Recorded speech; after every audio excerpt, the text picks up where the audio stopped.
Cerpen si miskin.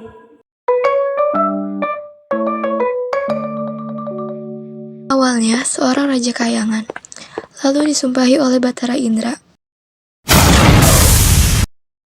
Terlantar di negeri yang terpencil dan keduanya sangat dibenci orang. Sudah itu, sang istri mengidam. Dia sangat ingin sekali memakan buah mangga yang ditanam Batara di dalam istana raja. Si miskin menolak permintaan sang istri. Namun istrinya menangis dan memohon kepada suaminya untuk memenuhi permintaannya. Lalu suaminya pergi ke pasar untuk mencari buah mangga itu. Kemudian kata seorang penjual buah mangga itu, "Hai miskin, apa maumu? si miskin itu pun menjawab, Jika kamu merasa kasihan kepada hamba yang miskin ini, aku mau diberikan buah yang sudah dibuang itu. Aku mau buah mangga itu yang sudah busuk itu. Satu butir saja, Tuan." Kemudian, ada yang memberikan buah mangga, ada yang memberikan nasi, ada yang memberikan pakaian. Si miskin itu pun menjadi terheran-heran, karena dirinya diberikan berbagai pemberian oleh orang pasar. Dia pun kembali ke dalam hutan untuk menemui istrinya. Lalu dia berkata, "Ini istriku, buah mangga dan berbagai macam buah-buahan, makanan-makanan dan baju." Lalu si miskin pun bercerita kepada istrinya apa yang telah dia alami selama berada di pasar itu.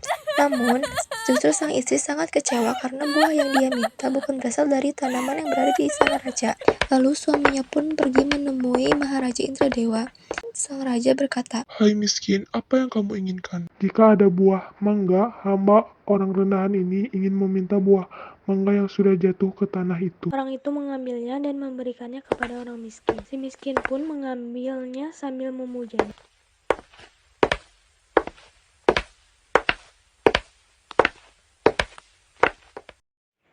Raja berkata, "Mau dibuat apa buah mangga itu?"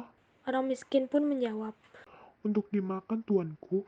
Raja pun menjawab, "Ambillah sebanyak-banyaknya dan berikan kepada orang miskin ini."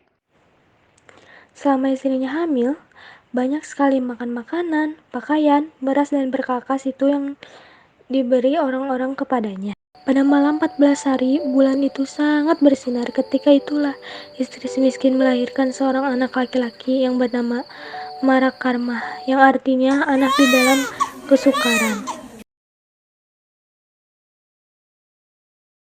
Lalu Allah menganugerahi kepada hambanya. Si miskin menggali tanah untuk tempat 3 anaknya. Digalilah tanah yang berisi emas yang sangat banyak. Istrinya pun datang untuk melihat emas itu.